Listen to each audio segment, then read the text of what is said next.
queridos amigos e amigas que acompanham o grupo de reflexão bíblica São Jerônimo. Estamos continuando o nosso minicurso sobre o mistério pascal no Evangelho de Lucas e hoje realizamos o 5º encontro ou a 5ª aula, como queiramos chamar. E o tema deste nosso encontro de hoje é a aparição em Jerusalém e a ascensão. Por isso é proposto o estudo de 2 textos. Lucas, capítulo 24, versículos de 44 a 53, e Atos dos Apóstolos, capítulo 1, versículos de 6 a 11. Como se sabe, Lucas encerra o Evangelho com o relato da ascensão e abre a sua segunda obra, ou segundo volume de uma única obra, recontando o mesmo episódio.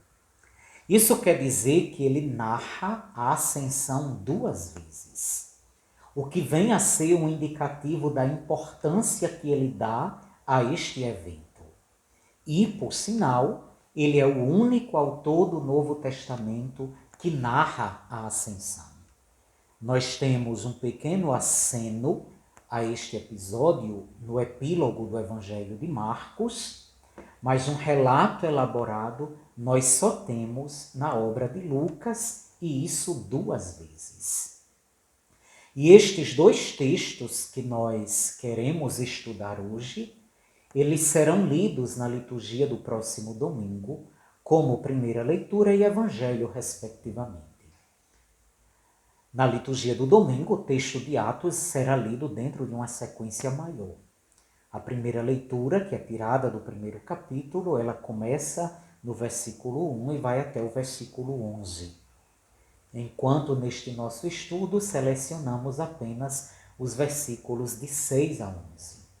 Já o texto do Evangelho, da liturgia do domingo, corresponde exatamente ao texto selecionado para este nosso estudo. Como considerações preliminares, consideramos importante recordar a sequência que vem sendo feita durante este curso, recordando desde o início com o estudo dos relatos da paixão, passando pela ceia, o processo, a crucifixão, a morte, até chegar à ressurreição. E a última aula foi sobre as narrativas da ressurreição. E terminou precisamente no versículo 43 do capítulo 24. Então hoje nós retomamos a leitura do capítulo 24 a partir do versículo 44, mostrando assim a continuidade lógica e sequencial desta nossa proposta de estudo. Dos pontos de vista teológico e litúrgico, pode-se dizer que a ascensão é a consumação da ressurreição. O ressuscitado retorna ao mundo do Pai e confere à sua comunidade de seguidores e seguidoras a missão de continuarem no mundo a sua presença, com a assistência do Espírito Santo, por meio do testemunho. É basicamente isso que os textos propostos para esse estudo e presentes na liturgia da solenidade da Ascensão querem apresentar. Como já foi dito anteriormente, a obra de Lucas, que compreende o 3º Evangelho e Atos dos Apóstolos, ela contém 2 relatos da Ascensão. Ou seja, Lucas narra 2 vezes o mesmo acontecimento, mas não quer dizer que ele repete a narrativa, não quer dizer que ele conta do mesmo jeito as 2 vezes. Tem muitos detalhes que diferenciam os 2 relatos, isso porque cada livro tem uma finalidade específica. Nenhum dos 2 relatos pretende ser uma crônica exata dos fatos. São escritos catequéticos, querigmáticos, com objetivos diferentes, e isso explica as diferenças entre uma maneira e outra de contar. de modo que essas diferenças elas não significam contradição do autor, mas significa objetivos diferentes. A intenção geral do evangelista com os dois relatos é mostrar que Jesus consumou a sua obra, ele retornou para a glória do Pai e habilitou os seus discípulos a manterem viva a sua presença no mundo por meio do testemunho e animados pela força do alto, que é o Espírito Santo. Então, no Evangelho, a ascensão tem a função de marcar a conclusão da missão de Jesus entre os seus discípulos, enquanto em Atos a função é preparar a missão da igreja e mostrar a continuidade entre essa e Jesus. Ou seja, mostrar que a missão da igreja é a continuação legítima da missão de Jesus. Então, das principais diferenças entre um relato e outro, talvez a mais marcante seja em relação à indicação temporal. De acordo com o Evangelho, a ascensão acontece no mesmo dia da ressurreição, naquele domingo, o primeiro dia da semana. O mesmo dia em que as mulheres foram de madrugada ao túmulo,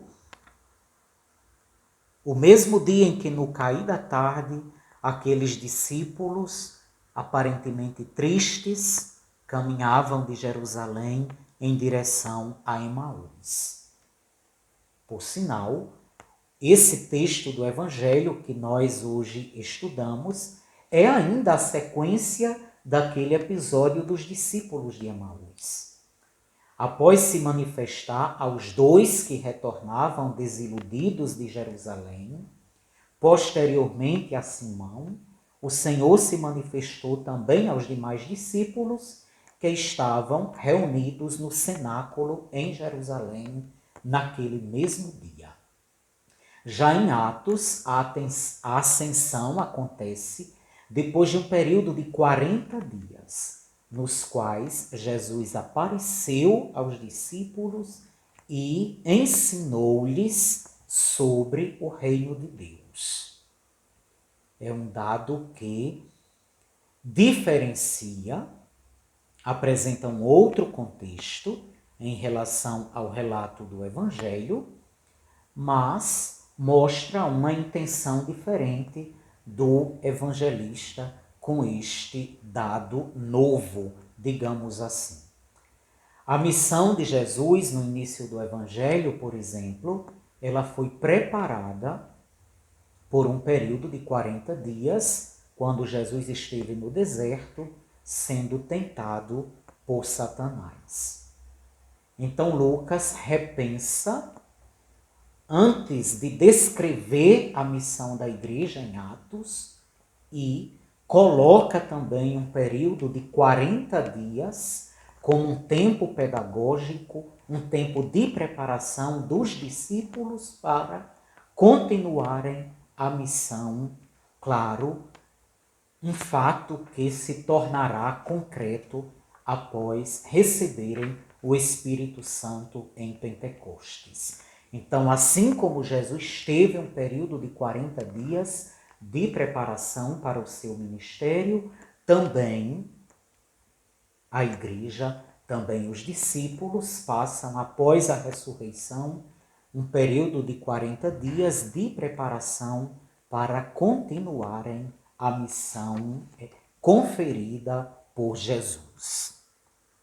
Então, o texto do Evangelho, nós focaremos mais sobre ele, mas à medida em que estivermos tratando dele, se necessário, faremos também aceno ao relato de Atos dos Apóstolos, sobretudo quando os textos estiverem, digamos que, paralelos, quando estiver falando do mesmo evento.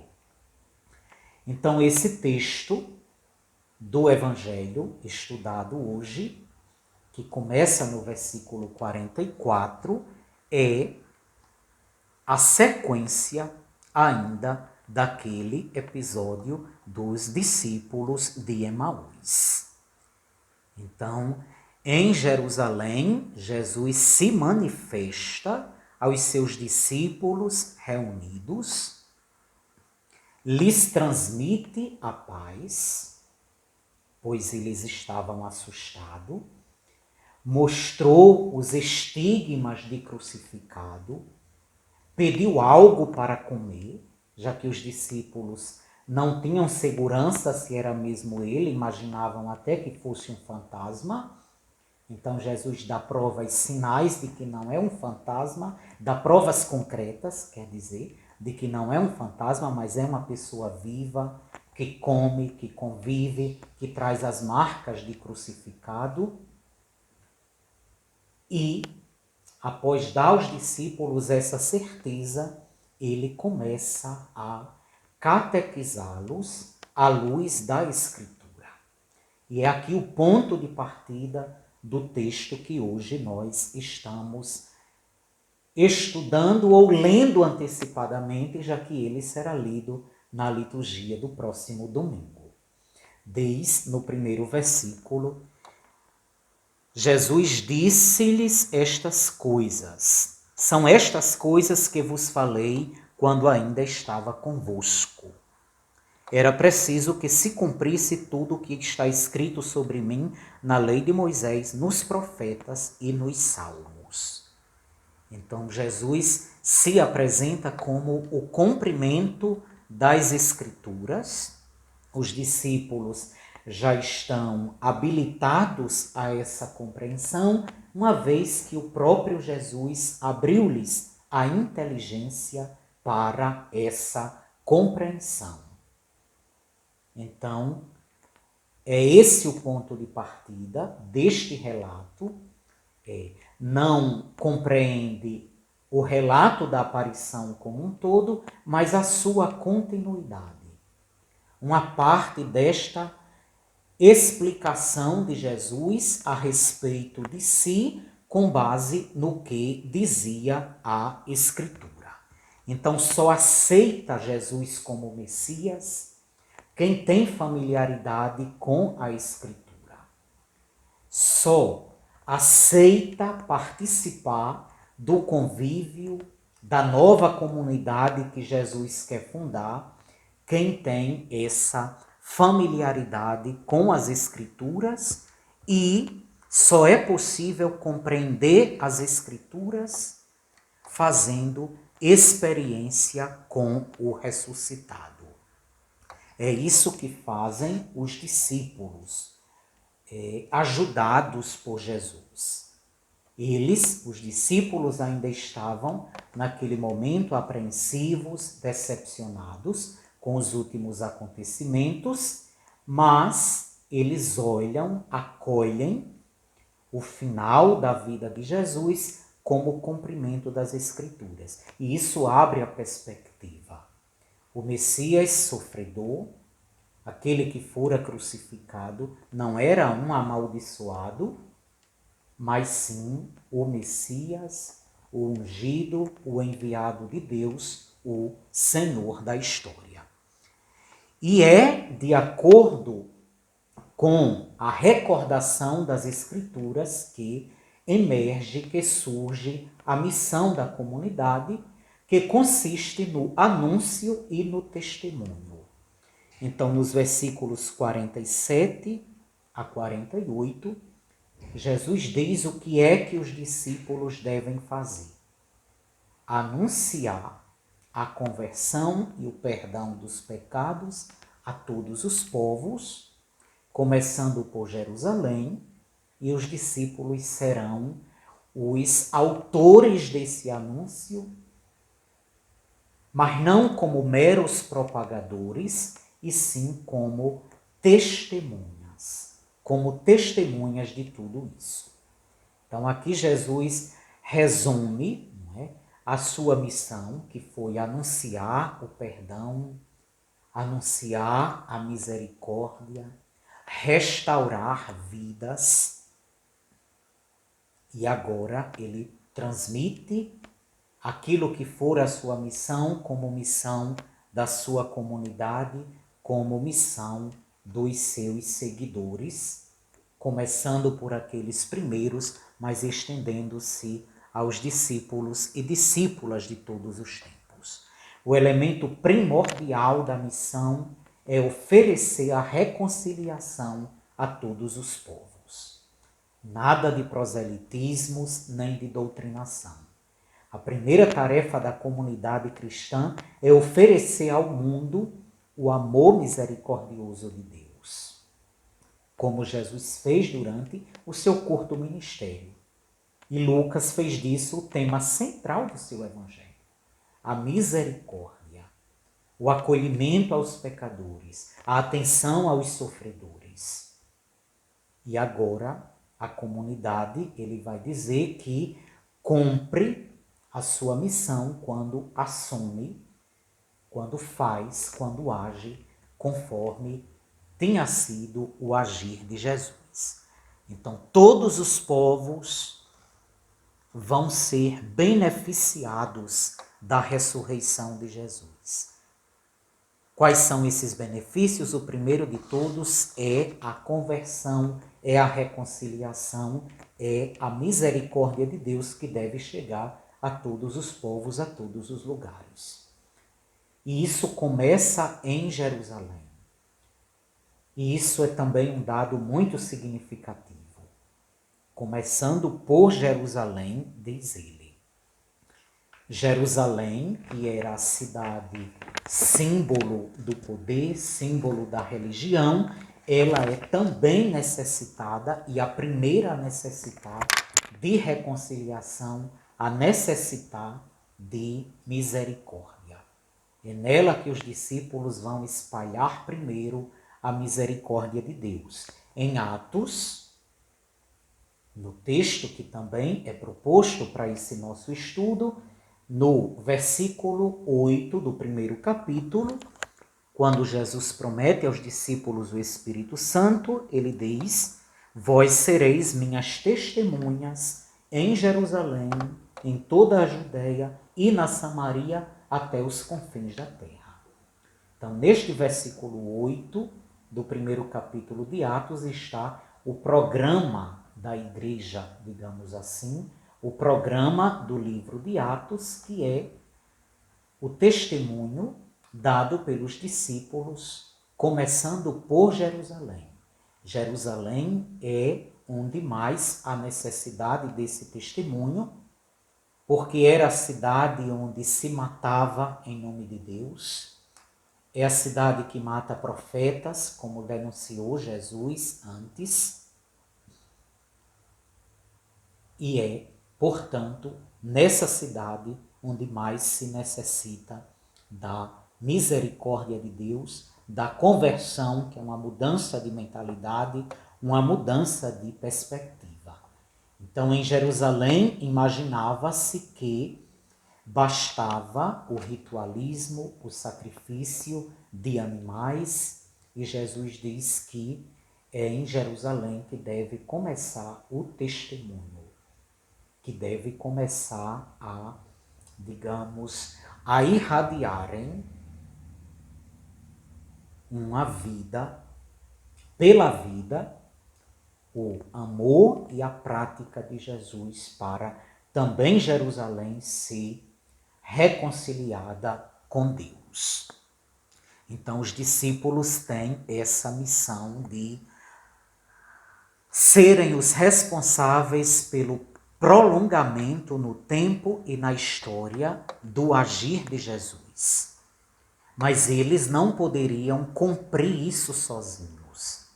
Eles não tinham força para conseguirem isso. Por isso, Jesus promete enviar-lhes aquilo que o próprio Pai prometeu, que é o Espírito Santo. Então, no versículo 49, que são as últimas palavras de Jesus no Evangelho de Lucas, disse o seguinte: eu enviarei sobre vós aquele que meu Pai prometeu. Então, o Pai já tinha prometido o Espírito Santo. E Jesus confirma que esse dom, essa promessa será cumprida. Continuando, diz: por isso permanecei na cidade até que sejais revestidos da força do alto. Em Marcos e em Mateus, por exemplo, após a ressurreição, os discípulos são convidados a retornarem a Galileia para lá fazerem a experiência com o ressuscitado. Aqui em Atos, Jesus pede que os discípulos permaneçam em Jerusalém, porque fora Jerusalém o ponto de chegada da sua missão e vai ser Jerusalém o ponto de partida da missão da comunidade cristã. Então, eles devem permanecer em Jerusalém até receber o Espírito Santo, promessa essa que será cumprida em Pentecostes, e uma vez cheios do Espírito Santo, eles vão render o testemunho do ressuscitado na cidade e só romperão as barreiras da cidade quando o testemunho em Jerusalém estiver consolidado. Aí eles vão se espalhar pela Judéia, pela Samaria, até chegarem aos confins da terra, que é o objetivo da missão de Jesus na perspectiva de Lucas. E alcançarão, sim, não por méritos próprios, por força própria, mas porque aceitarão ser conduzidos pela força do Espírito Santo. Então, aqui terminam as palavras de Jesus neste versículo 49. Aí, tendo concluído a fala de Jesus, o texto passa a narrar, descrever a cena propriamente dita da ascensão. Então, a cena da ascensão começa no versículo 50, quando diz que Jesus levou-os para fora, até perto de Betânia, onde ergueu ali as mãos e abençoou os discípulos. Então, temos aqui um deslocamento espacial. Até então, tudo estava concentrado em Jerusalém, na sala, no cenáculo, onde tinham feito a refeição. E agora tem esse deslocamento que Jesus os leva para fora, para perto de Betânia. Mas antes tinha dito que eles permanecessem na cidade, permanecessem em Jerusalém, porque é lá que o testemunho começa. E é interessante esse deslocamento, não é? Ir para perto de Betânia, porque significa refazer o caminho anteriormente feito por Jesus, inclusive quando da sua entrada triunfante em Jerusalém. Quando caminhava da Galileia para Jerusalém, então Jesus parou entre o Monte das Oliveiras e Betânia para solicitar o jumentinho e entrar na cidade. Agora ele leva os discípulos para fora, para perto de Betânia. No relato de Atos é especificamente para o Monte das Oliveiras, o texto vai lá dizer. Então tem uma diferença de termo, de ponto preciso, mas tem uma semelhança que é sair de Jerusalém para refazer o caminho. Então, se foi de perto de Betânia que ele marchou para a cruz, não é? Quando da sua entrada triunfante, então da mesma localidade ele marcha definitivamente para a glória do Pai. Então, a ascensão acontece do ponto de partida para a cruz. Com isso, o evangelista quer dizer que a cruz e a glória são inseparáveis. Isso já tinha sido antecipado em diversos momentos nos anúncios da paixão, quando Jesus dizia que ia ser entregue, ia sofrer, mas ia ressuscitar no terceiro dia. Isso tinha ficado bem evidente no episódio da transfiguração, e agora o evangelista reforça essa inseparabilidade entre a cruz e a glória, como não dois, digamos, dois opostos na vida de Jesus, mas como dois elementos de convergência. E o último gesto de Jesus, não é? Entre os seus discípulos é também aqui escrito, de acordo com a perspectiva de Lucas, que é abençoar os discípulos. Enquanto os abençoava, diz o versículo 51, enquanto os abençoava, afastou-se deles e foi levado para o céu. Enquanto abençoava os discípulos. Essa é a única vez que na obra de Lucas diz que Jesus abençoou aos seus discípulos. E isso coincide com a sua subida ao céu. Na linguagem bíblica, a bênção é um elemento performativo. Ela transmite uma força e eficácia irrevogáveis. Na bênção, a palavra proferida, ela acontece. Ela comunica a essência daquele que abençoa aos que são abençoados. Então, os discípulos, ao receberem a bênção de Jesus, eles se tornam habilitados nessa missão de anunciarem a conversão, anunciarem o perdão dos pecados a todos os povos, eles irradiarem também a bênção que receberam de Jesus. Então, essa bênção de Deus, ela tinha sido bloqueada pela instituição religiosa que matou Jesus. Ela tinha sido bloqueada pelo sacerdócio do templo e agora Jesus destrava, desbloqueia essa bênção e habilita seus discípulos a abençoarem o mundo, não com fórmulas, não repetindo fórmulas, nem ritos, mas com o testemunho de vida. Testemunhando o ressuscitado, testemunhando ele, reproduzindo no mundo o seu jeito de viver. E os discípulos sentem gosto por isso. Eles percebem a novidade dada por Jesus e se sentem participantes dessa novidade. Por isso, a reação deles diante disso é adorar Jesus. Essa também é a primeira e única vez que Lucas diz que os discípulos adoraram a Jesus. E eles o fazem porque têm convicção plena da consumação da sua obra. É o reconhecimento pleno de que aquele que fora crucificado, que um deles traiu, outro negou, que foram incoerentes com ele até os últimos momentos, mas ele é de fato o Senhor.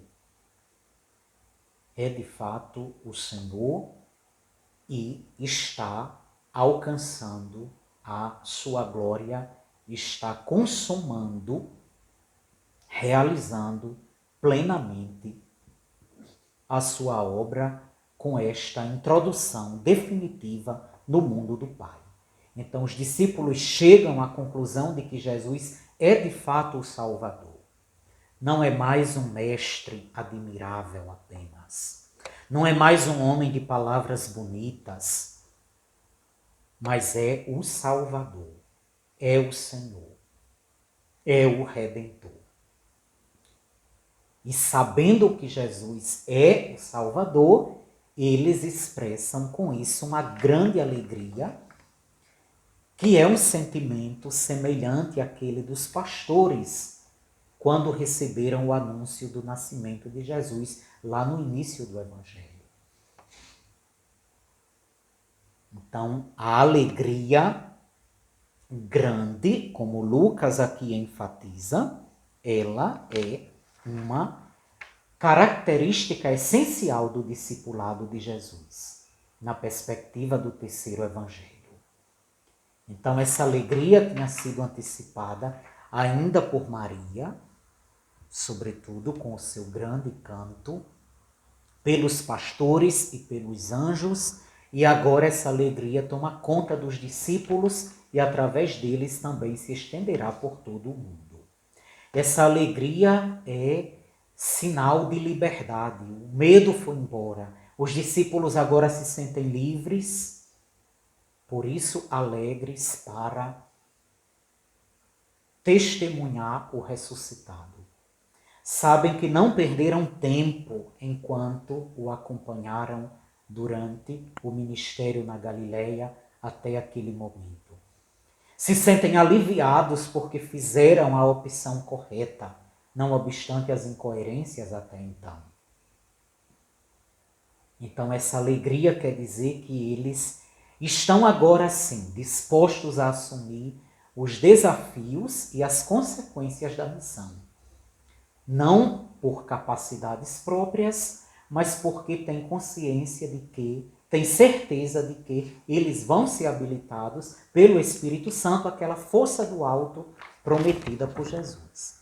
Então essa alegria brota da fé e da certeza de que de agora em diante a presença do ressuscitado será ainda mais eficaz. Eles vão continuar frequentando o templo, não é? Mas eles vão ao templo, diz o último versículo, o versículo 53. Eles estavam sempre bendizendo a Deus. Então não vão mais ao templo para oferecer sacrifícios simplesmente. Vão ao templo para bendizer, dizer bem, agradecer a Deus, louvar. E isso também é uma novidade, porque a função primordial do templo era o oferecimento de sacrifícios. Então, os discípulos, na perspectiva de Lucas, eles ressignificam o templo, dão ao templo uma nova finalidade, que é o espaço de bendizer, dizer bem de Deus. O dizer bem de Deus é agradecer a Ele pelos dons recebidos, acima de tudo. Reconhecê-lo como Senhor da história, reconhecê-lo como autor da vida e agradecer por tudo isso. Então eles louvam a Deus, dizem bem de Deus pelas maravilhas feitas entre eles, assim como Maria, no início do Evangelho, tinha feito com Magnífica, como Zacarias tinha feito, como Simeão tinha feito. Agora também os discípulos fazem isso. Então é assim que Lucas conclui o seu Evangelho, com o mesmo episódio que vai contar novamente na segunda parte da sua obra, que é o livro de Atos dos Apóstolos, com algumas mudanças, é claro, com algumas novidades também lá, mas o importante é que este relato marca a consumação, a realização plena da missão de Jesus e a habilitação dos discípulos a fazerem o mesmo, a continuarem essa missão quando, é claro, estiverem revestidos do Espírito Santo. No relato de Atos, nós temos uma pergunta dos discípulos a Jesus sobre o momento em que vai restaurar o reino em Israel. Então Jesus não diz quando, até porque a proposta dele não é restaurar o reino de Israel, mas instaurar o reino de Deus no mundo. Instaurar o reino de Deus no mundo. Um mundo novo, uma fraternidade universal. E isso vai acontecer, isso acontece quando o mundo inteiro for inundado pelo seu amor, pela sua misericórdia, pelo seu jeito de viver. Por isso, também em Atos, ele reforça a necessidade do anúncio e do testemunho. Recebereis, no versículo 8 do capítulo 1 de Atos, que é o versículo-chave deste relato de Atos e é o programa de todo o livro. É, na verdade, o programa da igreja que Lucas imagina e vai tentar expressar de modo narrativo ao longo dos 28 capítulos de Atos.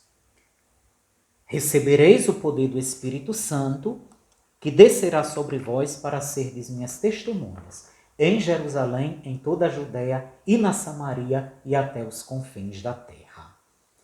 Depois de dizer isso, diz o texto, Jesus foi levado ao céu à vista deles. Então, no relato do Evangelho, o último gesto de Jesus é bendizer os discípulos.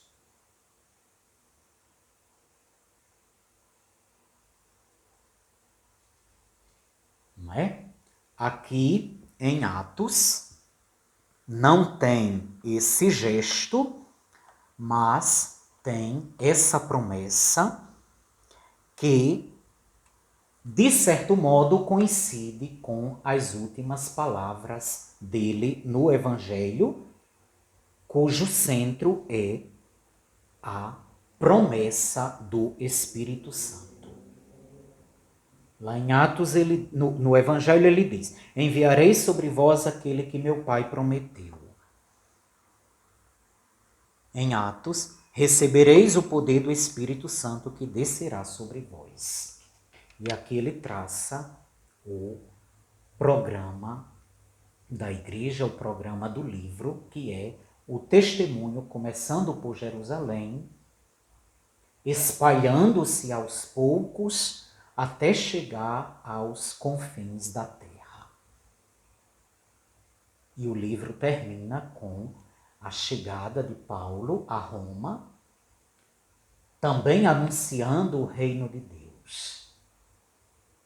Não que Roma seja os confins da terra, para a perspectiva de Lucas, mas provavelmente o centro. Então, se a palavra, se o testemunho chega ao centro, é sinal que tem possibilidade de continuar expandindo-se até os confins, até a extremidade. E os discípulos, eles são interpelados na cena de Atos por dois homens vestidos de branco, personagens que não são estranhos para Lucas, porque já estavam lá no relato da ressurreição, quando também as mulheres foram ao túmulo. Então, esses dois homens vestidos de branco, eles chamam a atenção dos discípulos, que aqui em Atos têm uma postura diferente. No Evangelho, com a elevação de Jesus, os discípulos prostraram-se em adoração, em reconhecimento. Aqui em Atos, com a subida de Jesus, os discípulos ficam admirados, olhando para o alto.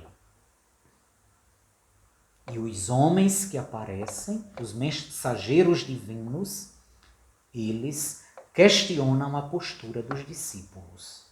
Agora que o Senhor partiu, não é mais tempo de olhar para o alto, mas é tempo de pôr com firmeza os pés sobre a terra, olhar a realidade presente e buscar transformá-la por meio do testemunho.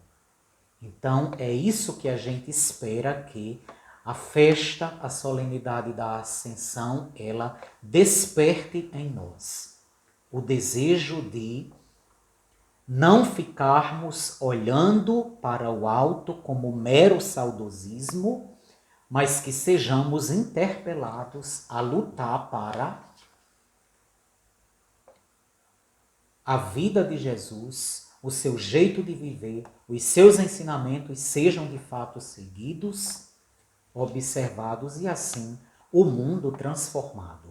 A sequência narrativa de Atos vai mostrar a transformação do mundo pela palavra, pelo testemunho, pela força do Espírito Santo. E é isso que nós, enquanto igreja, hoje, continuadora dessa missão, devemos também atualizar.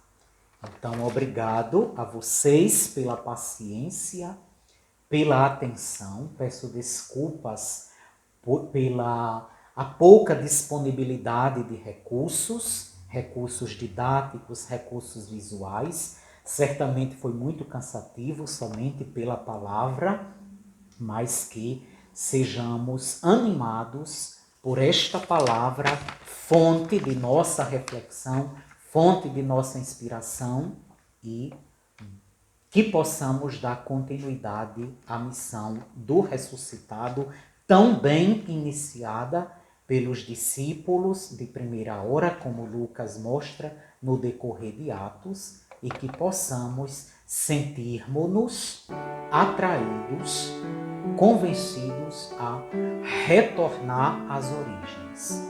Retornar às origens, ou seja, reconstruindo em nossas comunidades um jeito de viver, um jeito de ser igreja, como é esse jeito de ser igreja que Lucas descreve em Atos dos Apóstolos. Uma boa festa da Ascensão para todos e todas que nos acompanham.